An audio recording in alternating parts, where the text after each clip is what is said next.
تمام احباب سے گزارش ہے کہ آپ اپنی مسجدوں پر تشریف فرما ہوں، اور اب ہماری تقریب سعید سے خصوصی خطاب فرمانے کے لیے میں ملتمس ہوں پیر طریقت، رہبر شریعت، کوکب اہل سنت، خطیب اہل سنت حضرت علامہ مولانا قاری محمد عزیز الدین کوکب صاحب سے آپ تشریف لاتے ہیں اور اپنے مواعظ حسنہ سے ہم سب کے قلوب و اذہان کو منور فرماتے ہیں۔ حفاظ کرام جہاں کھڑے ہیں یہیں پر بیٹھ جائیں، اور عوام الناس سے گزارش ہے کہ آپ بھی اپنی اپنی جگہوں پر بیٹھیں اور خطاب ذیشان سماعت فرمائیں۔ نعرہ تکبیر، نعرہ رسالت، نعرہ تحقیق، نعرہ حیدری، نعرہ غوثیہ، تاجدار ختم نبوت۔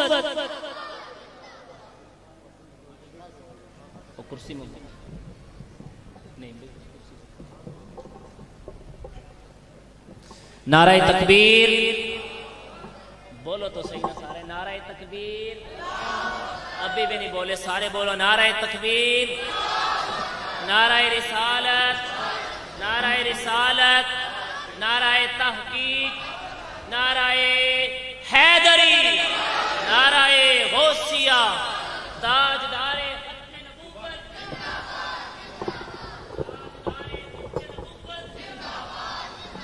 عصمت قرآن۔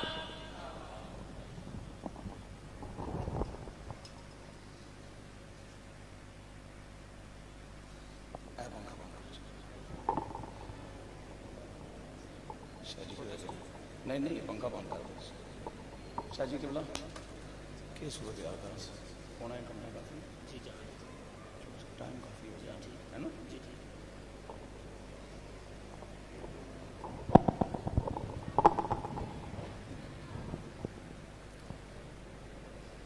الحمدللہ رب العالمین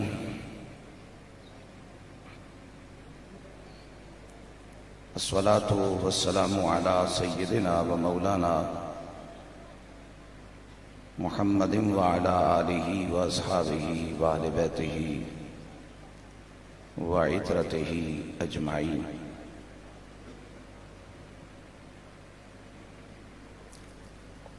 اما بعد فاعوذ باللہ من الشیطان الرجیم، بسم اللہ الرحمن الرحیم۔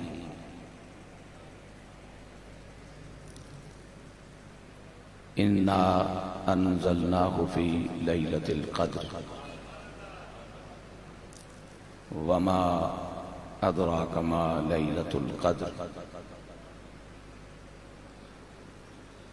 لیلۃ القدر خیر من الف شہر۔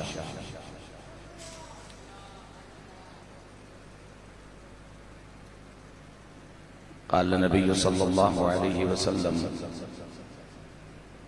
خیرکم من تعلم القرآن وعلمہ، او کما قال علیہ السلام۔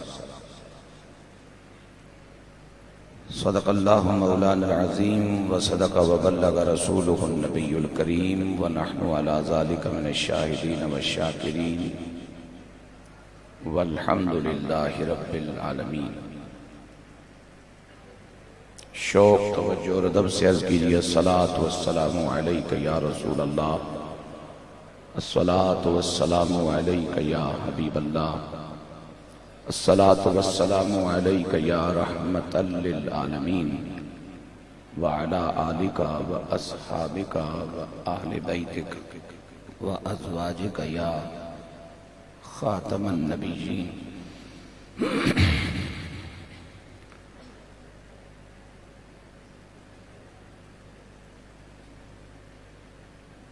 اہل سنت اہل ایمان کے اس فعال اور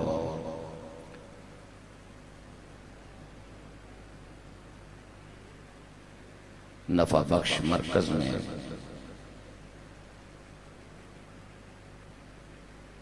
جو مدرسہ قائم ہوا،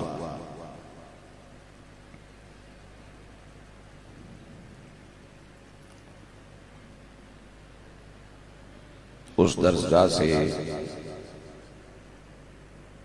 جن 8 خوشبخت میرے بچوں نے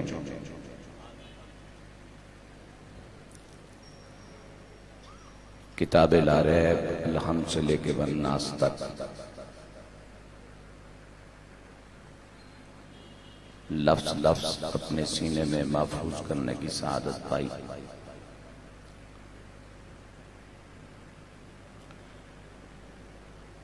ان خوش نصیبوں کے اعزاز میں ان کے ساتھ اپنی محبت اور نسبت کے اظہار کے لیے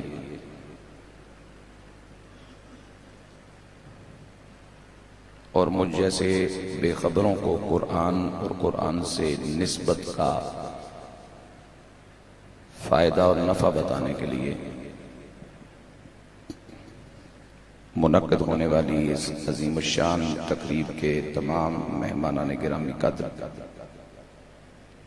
صوفیاء، علماء، سادات کرام، معززین علاقہ، ذی وقار بزرگوں، میرے بھائیوں، میرے عزیزوں، میرے پیارے پیارے بچوں،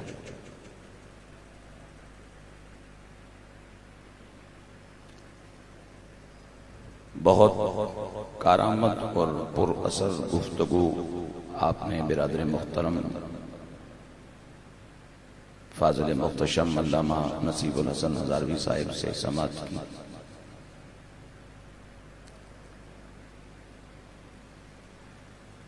وقت کے دامن میں زیادہ گنجائش نہیں ہے،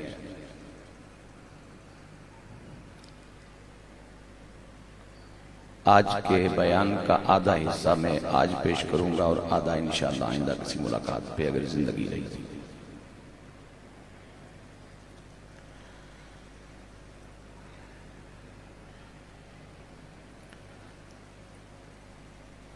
اللہ رب العالمین کے ہاں سزا ہی نہیں جزا بھی ہے، اور جزا ہی نہیں سزا بھی ہے۔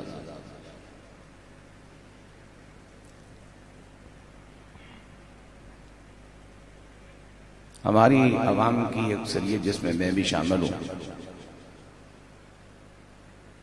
ہم کسی ایک چیز پہ فوکس کرتے ہیں، جن کے ہاں جزا کا تصور ہے وہ سمجھ بیٹھیں گے کچھ نہ بھی کرو تب بھی مل جائے گا، اور جن کے یہاں سزا کا تصور ہے وہ بعض اوقات ابلیس ان کو یہاں تک پہنچا دیتا ہے کہ مجھے بھی رگڑا ہی لگنا ہے، ایڈی محنت کرنے کی کڑی لوڑ ہے۔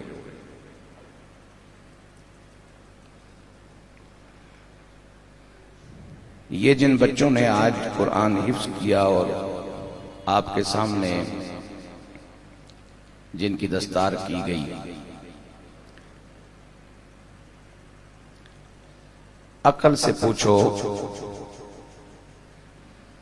حکومتی سطح پر کوئی بہت عزت والا مہمان ہو،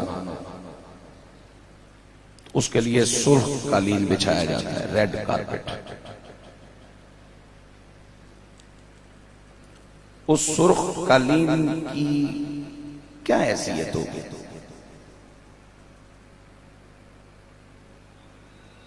ہم تو تشبیہات سے کچھ سیکھنے سکھانے سمجھانے والے لوگ ہیں، میں اس کے کلر پہ تبصرہ کروں تو بات عجیب و غریب ہو جانی۔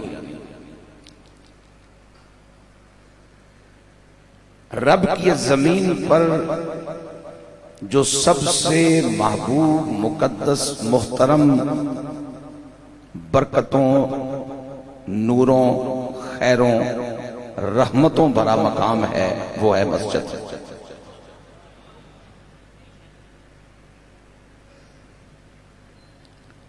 مسجد میں باوضو اہل ایمان اور پھر حافظ قرآن اور ان کے سروں پہ وہ دستار جو سید عالم صلی اللہ علیہ وسلم کے استعمال کرنے سے پہلے عربوں کی پہچان رہی، اور جب میرے حضور نے وہ دستار استعمال فرمائی تو صبح قیامت تک امت کے لیے سنت کے شکل میں باعث ثواب اور باعث اجر ہو گئی۔ وہ دستار بھی پہنائی کس نے؟ قرآن کے قاری نے، قرآن کے حافظ نے، قرآن کے عالم نے۔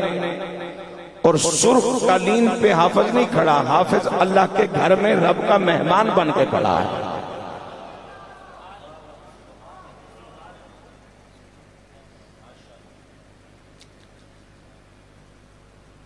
بچہ سونے کی دکان پہ بیٹھ جائے، کام سیکھے نہ سیکھے، محلے والے برادری والے کہتے ہیں پاپا ٹھیک رہی گئے ہو، چنگے کم پایا نے، سونے نہ کام کر سی۔ میڈیکل سٹور پہ جائے، بھلے مہینے کے بعد بھاگ آئے، لیکن لوگ کہتے ہیں چنگا شعبہ چنیا نے، یہ دوائیاں نہیں دکان کرونے چی بند نہیں ہونے۔ یہ جن بچوں نے آج دستار پہنی ہے، مجھے بھی نہیں معلوم، آپ کو بھی نہیں معلوم کہ ان کا کل کیا ہے، لیکن اس وقت ہر ذہن میں یہ بات رچ بس گئی کہ ان خوش نصیبوں کا مستقبل یا رسول اللہ کا منبر ہے یا رسول اللہ کا مصلی ہے۔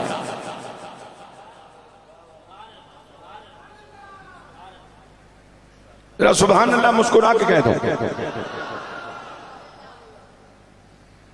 جسے کوئی مصروفیت ہے وہ بے شک تشریف لے جائیں، ہم نے گنتی گن کے بات نہیں کرنی۔ اور میرے پیٹی بھائی لوگ جتنے یہاں علماء بیٹھے ہیں، اگر آپ کو فجر کا مسئلہ ہے تو جڑا مسیحی زیادہ فجر تے اوکھ ہے وہ اپنا پتہ میں نو دے جاؤ، آج میں پڑھا چھوڑ سکتا۔ جتنی دیر بیٹھنا ہے بیٹھنا خوش ہو گئی۔ اب انہی الفاظ کے لیے میرے مصطفیٰ کریم علیہ السلام کا فرمان ہے کہ قرآن کا حافظ جتنا قرآن سمجھ پائے اتنا اخلاص کے ساتھ اس پہ عمل کرے اور ایمان لے کر دنیا سے چلا جائے تو خود جنتی نہیں، قیامت کے دن اپنے نمبر پر خود تو جنت میں جائے گا ہی جائے گا، ان اپنے 10 حقدار رشتہ داروں کو جن کے لیے جہنم واجب ہو چکی ہوگی ان کی سفارش کر کے ان کو بھی ساتھ جنت لے جائے گا۔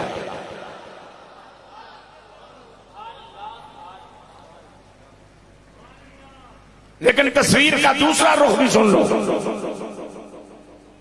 معراج کا سفر ہے، محبوب کائنات صلی اللہ علیہ وسلم تشریف لے جا رہے ہیں۔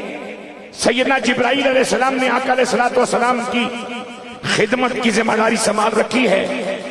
70,000 نوری دائیں بائیں مرحبا کی صدا بلند کر رہے ہیں، اور عالم تمثیل میں میرے مصطفیٰ کریم علیہ السلام کو کچھ حقائق دکھائے گئے، اور ان میں آقا علیہ السلام فرماتے ہیں میں نے دیکھا کچھ لوگوں کے سر پتھروں سے کوٹے جا رہے ہیں، وہ سر کیما ہو جاتے ہیں، پھر ان کو ٹھیک کر دیا جاتا ہے، پھر پتھروں سے کوٹے جاتے ہیں، پھر برباد ہو جاتے ہیں، پھر ان سروں کو ٹھیک کیا جاتا ہے، پھر ان کو کوٹا جاتا ہے۔ یہ سلسلہ چل رہا ہے۔ میں نے جناب جبرائیل سے پوچھا جبرائیل یہ کون لوگ ہیں؟ اور میں اکثر یہ بات کہا کرتا ہوں کہ جب اس طرح کی بات احادیث میں آتی ہے تو بعض بے خبر بدبخت یہ کہتے ہیں دیکھو جی اگر رسول اللہ کو پتا ہوتا کہ یہ کیا ہو رہا ہے تو وہ جبریل سے کیوں پوچھتے؟ بھائی جان، جب آپ اپنے شاگرد کو ریاضی، کیمسٹری، بائیو، حساب کوئی بھی چیز پڑھاتے ہیں، اس کے بعد پڑھانے کے بعد پوچھتے ہیں بتاؤ یہ کیا ہے، یہ کیا ہے، یہ کیا ہے، امتحان لیتے ہیں یہ کیا چیز ہے، اس کا کیا جواب ہوگا، پیرنٹس کو بلاتے ہیں ان کی موجودگی میں پوچھتے ہیں، بتانا یہ ہوتا ہے کہ ہم نے پڑھا دیا ہے اور جو پڑھایا بچے نے پڑھ دیا ہے۔ میرے پاک نبی علیہ السلام نے جبرائیل پاک سے جب بھی کوئی بات پوچھی اس لیے پوچھی کہ جبرائیل میرا امتی ہے، اگر امتی جانتا ہے تو پھر نبی کیوں نہیں جانتا ہوگا؟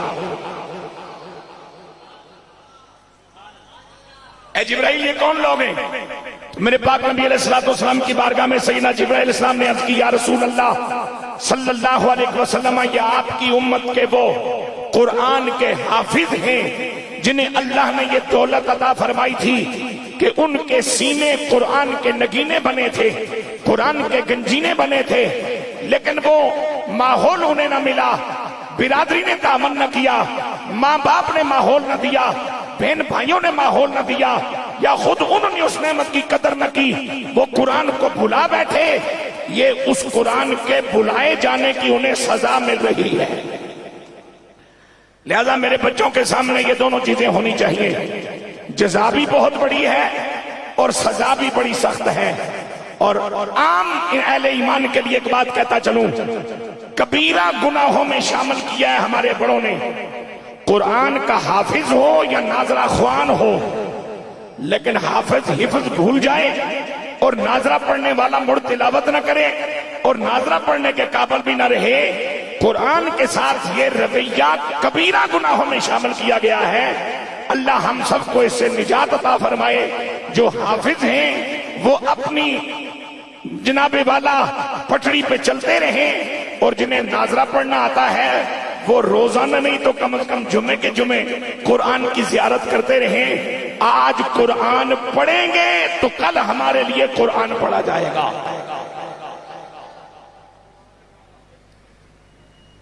ایک بات اس سے ملتی جلتی اور آگے عرض کر کے میں ایک پیغام آپ کی خدمت میں پیش کر کے بات کو مکمل کرنا چاہ رہا ہوں۔ میرے مالک جل جلالہ نے قرآن کے حافظ کا مقام، مرتبہ، عزت، توقیر میں پیش کرنا چاہ رہا ہوں۔ میرا مالک فرماتا ہے اِنَّا نَحْنُ نَزَّلْنَا الذِّكْرَ وَإِنَّا لَهُ لَحَافِظُونَ، ہم نے ہی اس قرآن کو نازل فرمایا ہے، ہم ہی اس کی حفاظت کرنے والے ہیں۔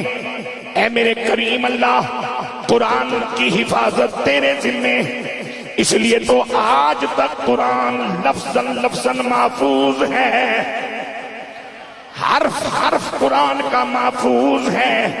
حرف و لفظ تو دور کی بات، زبر قیامت تک زبر ہی رہے گی، زیر قیامت تک زیر ہی رہے گی، شد قیامت تک شد ہی رہے گی، مد قیامت تک مد ہی رہے گی۔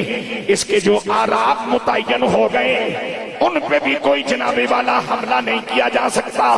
جو 7، 8، 9، 10 لہجے اس کی تلاوت کے اللہ رب العالمین نے اپنے بندوں کو عطا فرمائے، انہیں بھی قیامت تک کے لیے نہیں بدلا جا سکتا۔ سوال ہے میرے مولا، تو نے قرآن کی حفاظت کا اعلان خود فرمایا ہے تو کیسے حفاظت کرے گا؟ کیونکہ تیرا وجود، جسم، شکل، صورت، مکان، جہت تو ہے کوئی نہیں، پھر قرآن کی حفاظت تو نے کیسے کی ہے؟ فرمایا میں نے قرآن کی حفاظت کے لیے مختلف اسباب پیدا فرمائے ہیں، اور قرآن کی حفاظت کے ان اسباب میں سے ایک سبب ان خوش نصیبوں کا سینہ ہے۔ یعنی اسباب حفاظت قرآن جو پروردگار جل جلالہ نے پسند فرمائے، ان اسباب حفاظت قرآن میں سے ایک خدائی سبب، مسبب جل جلالہ کی طرف سے ایک سبب کامل ہے ان حفاظ کا سینہ۔ جس چمڑے پر قرآن لکھا اس کو آگ نہیں جلاتی۔ خوش ہو کے بولو سبحان اللہ، پیار سے کہو سبحان اللہ۔ جس چمڑے پر قرآن لکھا ہو اسے آگ نہیں جلاتی۔ جس سینے میں سارا قرآن محفوظ ہو، اگر وہ سینہ ایمان بچانے میں کامیاب ہو گیا ہے اور جتنا قرآن جانتا ہے اتنا اخلاص سے اس نے عمل بھی کر لیا ہے، تو پھر ذرا غور کرو میرے مالک نے اس پہ کتنا کرم فرمانا ہے۔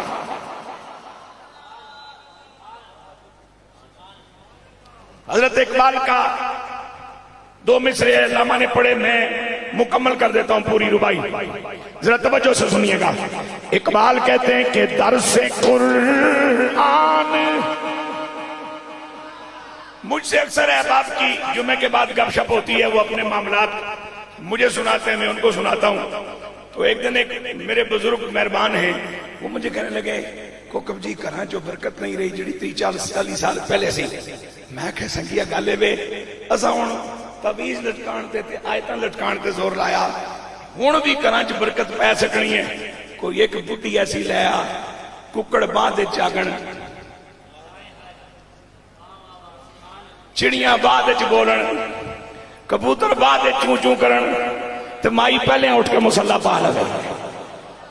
ہن بھی ایک بابا ایسا لیا کہ ککڑ بعد وچ جاگن، چڑیاں بعد وچ چونکن، دنیا بعد وچ جاگے تے بابا مصلا پہلے پاوے. درس قرآن جو ہم نے نہ بھلایا ہوتا یہ زمانہ نہ. بڑے بڑے مل ہونر تے بڑے بڑے مچھندر جناب والا تے بڑے بڑے دنیا دار تے بڑے بڑے دین فروش خطیباں کی چکر چڑھے. اتنا مہنگا پٹرول پا کے کس طرح جا سا چکر کیوں چڑھن؟ جو کیتی ہو بھگتن نہیں لگے ہو.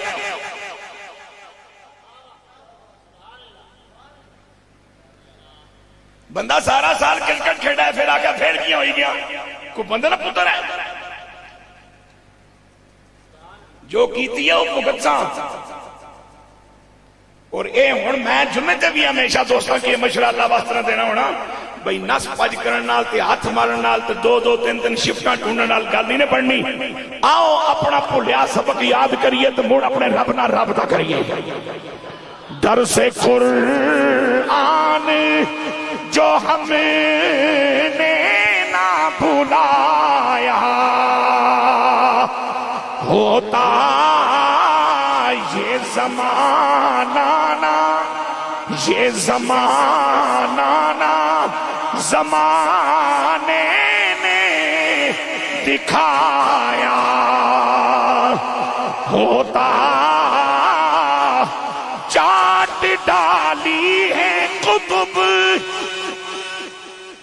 فلسفہ انگلش کی،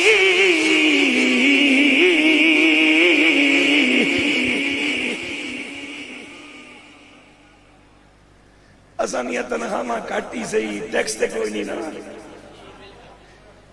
تو سن پرو اساں کی تھوک لائی لائی تے 3 باری گن کے دینے ہوں کدھر 10,000 تے 11واں نال ٹر جائے.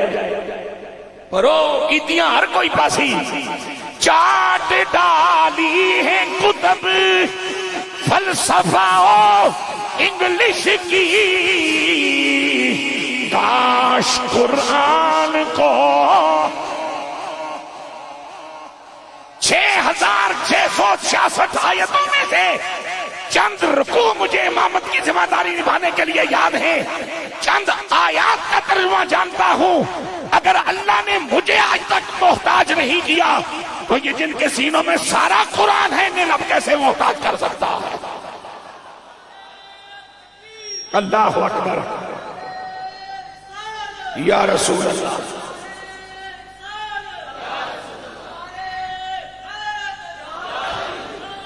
چاٹ ڈالی ہے کتب فلسفہ انگلش کی، کاش قرآن کو سینوں میں بسایا.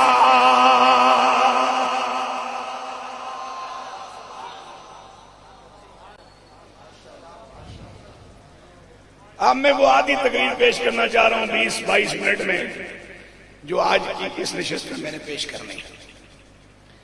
میرے حضور رحمت عالم صلی اللہ علیہ وسلم کا ایک فرمان ہے، اور اس کو امام فخر الدین رازی رحمت اللہ تعالی نے تفسیر کبیر شریف میں وَعَلَّمَ آدَمَ الْأَسْمَاءَ كُلَّهَا کے تحت درج فرمایا ہے. اللہ کے محبوب علیہ السلام فرماتے ہیں الناس كلهم موتى. یہاں موتا سے مراد مرے ہوئے نہیں جن کو کفن پہنایا جائے، جن کی نماز جنازہ پڑھی جائے، چونکہ قرآن نے لفظ موت کو مختلف مقامات پر مختلف معنوں میں استعمال کیا ہے. یہاں موتا سے مراد ہے بیکار، بے فائدہ، خالی رش، خالی بھیڑ، خالی ہجوم۔ الناس کلہم موتا، انسان سارے کے سارے بیکار ہیں۔ اور پیچھے رب کا قرآن اعلان کرتا ہے والعصر ان الانسان لفی خسر، ساری اولاد آدم، تمام انسان خسارے میں ہے۔ وہاں قرآن نے کہا خسارے میں ہے، یہاں کملی والے نے فرمایا موتا ہے، بیکار ہے، تو بیکار بھی خسارے میں ہی ہوتا ہے نا۔ تمام انسان بیکار، فضول، بے فائدہ، ناکارہ۔ یا رسول اللہ صلی اللہ علیہ وسلم ان میں سے کارآمد کون ہے؟ میرے سونے نبی علیہ الصلوۃ والسلام نے فرمایا الا العلماء،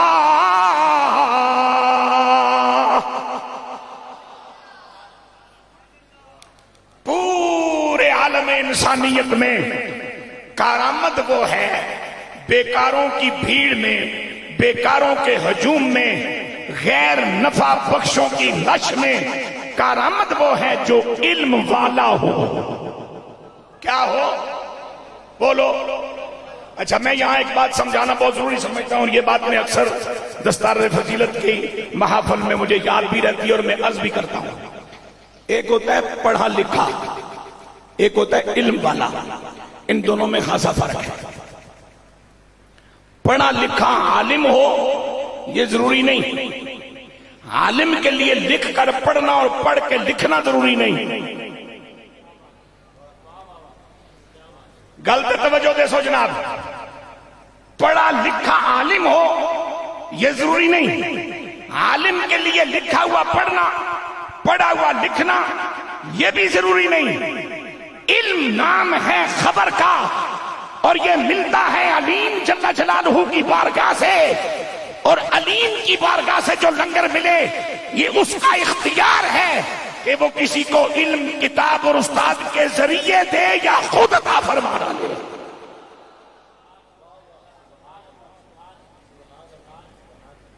خوش ہو کے بولیے سبحان اللہ۔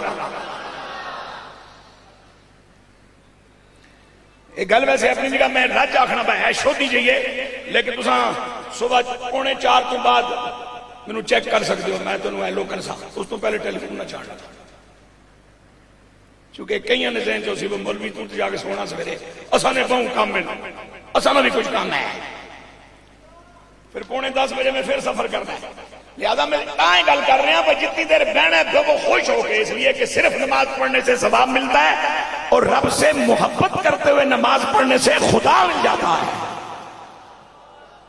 سیانے آنے انہوں نے پڑھے نوڑ کو چپ چنگی، یا جاؤ بسم اللہ، یا پھر بہنا تے خوش ہو کے بہو۔ فرمایا میرے پاک نبی علیہ السلام نے تمام بیکار انسانوں میں کارآمد کون، غیر نفع بخش لوگوں میں نفع دینے والا کون، جو علم والا ہے۔ اب میں پڑھے لکھے اور علم بارے میں فرق بیان کرنا چاہ رہا ہوں۔ کھنا پل کے اس طرف بڑا بینر لگا ہو، جنابی والا 25 اگست عشاء کے بعد جامع مسجد المسلم مسلم ٹاؤن، جلسہ دستار فضیلت، علامہ نصیب الحسن ہزاروی کا خطاب، پیر حسنین شاہ جی کی صدارت، فلاں کا انتظام، راجہ ماجد ظہور صاحب کی خدمتیں، فلاں فلاں خوش نصیبوں کی حاضریاں، اتنے حفاظ ان کے نام۔ لاہور سے آنے والے شخص نے پورا بینر پڑھ لیا، لکھا ہوا پڑھ لیا، لیکن اس کی بلا جانے مسلم ٹاؤن کدھر ہے، المسلم مسجد کہاں ہے، نصیب الحسن ہزاروی کون ہے، حسنین شاہ جی کون ہے، راجہ برادران کون ہے، لکھا ہوا تو پڑھ لیا لیکن خبر کچھ بھی نہیں ہے۔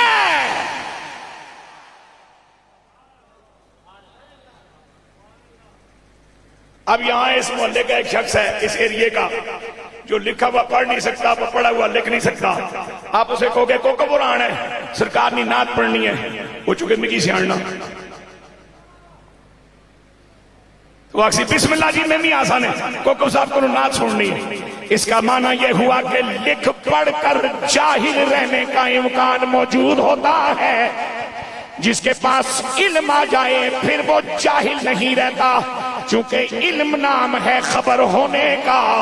اور جسے خبر ہو جائے کہ میرا معبود کون ہے، میرے آقا صلی اللہ علیہ وسلم کے میرے ساتھ تعلقات کیا ہیں، پاک نبی کی اہل بیت کی عظمت کیا ہے، میرے مصطفیٰ کریم کے صحابہ کی شان کیا ہے، سرکار کی امت کے اولیاء کی عظمتیں کیا ہیں، عالم دین کا رتبہ کیا ہے، ماں باپ کی عزت کیا ہے، بیوی بچوں کے حقوق کیا ہیں، جسے یہ خبر ہو جائے پھر اس کے پاس ڈگری ہو یا نہ ہو، ڈپلوما ہو یا نہ ہو، سند فراغت ہو یا نہ ہو، وہ خبر والا ہوتا ہے. اور میرے پاک نبی فرماتے ہیں تم یہاں آئے ہو خبر لینے کے لیے. کیا مانے؟ جاننے کے لیے. یا رسول اللہ کس کو جانے؟ فرمایا اسے جانو جسے جان لینے کے لیے رب نے مجھے سکھا کے بھیجا ہے. اللہ اکبر. یا رسول اللہ، یا علی شیر خدا، تاجدار ختم نبوت، تاجدار ختم نبوت، تاجدار ختم نبوت، تاجدار ختم نبوت. سلامت رہیں آپ. اب یہاں سرکار کی بات مکمل ہو گئی.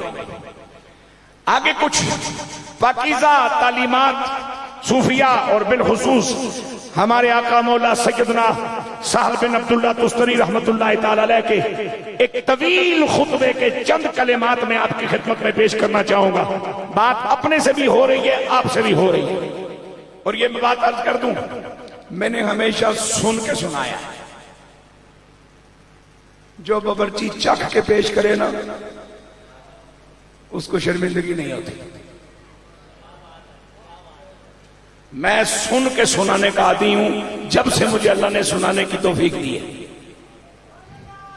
اس لیے میں کو زیادہ صفحے نمبر تو نہیں گن سکا، کوئی پھڈے چھڈے تو نہیں ڈلوا سکا، لیکن آج تک میری زندگی میں شرمندگی کوئی نہیں، نہ میزبانوں کی طرف سے، نہ سننے والوں کی طرف سے، نہ اپنی معاملات کی طرف سے شرمندگی کوئی نہیں. اس لیے کہ میں سن کے سنانے کا قائل ہوں.